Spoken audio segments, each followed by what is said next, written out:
Have you ever, stopped and really thought about the big questions? Like, what actually makes us who we are? Today, we're doing a deep dive into something pretty unique. It's a perspective from Ron W Rathbun, who founded the Kelee and Kelee meditation. He draws this really interesting line between our soul and our spirit.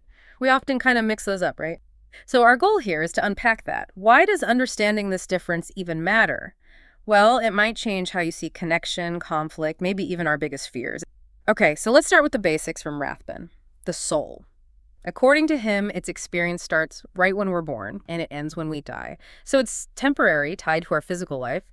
And interestingly, he suggests it's often the soul level where we see separation, culture, age, gender, even just negativity or biases. That's all soul stuff in this view. Right, and that's where the spirit comes in, is the total contrast. The material says the spirit is, well, it's eternal. It's who we are before we're born and who we still are after death. It just can't die. Cannot die. That's a big statement. Yeah, it is. So when the body dies, the spirit doesn't just, disappear. It shifts. It goes into the spirit realm. And get this, that realm is described as coexisting right alongside our physical one. Wow, okay. Coexisting. Yeah, and this directly tackles that huge fear, the fear of death. The key takeaway, the quote from the source is, "You do not die. You change form into the spirit realm and continue on." That offers a very different perspective on loss, doesn't it? Absolutely. A sense of continuity.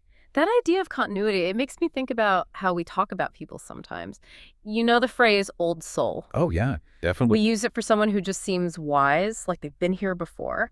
How does Rathbun's idea fit with that? Is it really an old soul? Well, that's exactly it. The source clarifies it's actually an old spirit, someone carrying innate wisdom, not just learn stuff from this one life. An old spirit. Exactly. If you have old spirits, well, it kind of implies you also have younger ones. Right. Still learning the ropes, maybe making more mistakes. Precisely. And the material suggests the older spirits actually have a kind of responsibility. Teach, to guide the younger ones. It's like this ongoing learning process, way beyond just one lifetime. That's fascinating. So, okay, let's bring this back to our world now. How does this soul versus spirit thing explain why there's so much separation, so much conflict? Rathbun's material says the soul connects us based on, what does it call them? Second points that can be argued about. Right, like surface level stuff. Yeah, things like taste in music. People argue about soulful music all the time, right? Or cultural beliefs, politics, even biological family, the source points out. Sometimes families connected by blood, by soul, just don't click. They might even dislike each other. It's that temporary, maybe ego-driven friction. And contrast that again with the spirit. The idea is that in spirit, there's this fundamental common ground in humanity. It cuts deeper than those arguable points. Yeah. The spirit, it says, forces into individuality. It means moving beyond just fitting into roles or societal boxes. That's more the soul's game. The spirit pushes you towards who you really are. So true individuality, not just superficial differences. Exactly. And that's where true connection happens. Your real family becomes the people you resonate with deeply, the ones you truly care about and who care about you, regardless of blood ties. That feeling of just getting someone. That makes a lot of sense, actually. And speaking of connection beyond the physical, the source mentions something really common, but maybe a bit sensitive. People swearing a loved one who passed away came to visit them, like a dream, a feeling, some kind of sign. Oh, absolutely. That experience is incredibly widespread. And this ties right back to that idea you mentioned earlier, the spirit realm coexisting with ours. Precisely. It offers a framework maybe for understanding those really profound personal experiences that science often struggles to explain. It suggests that connection. It doesn't just end with death. Okay, so let's try and pull this together.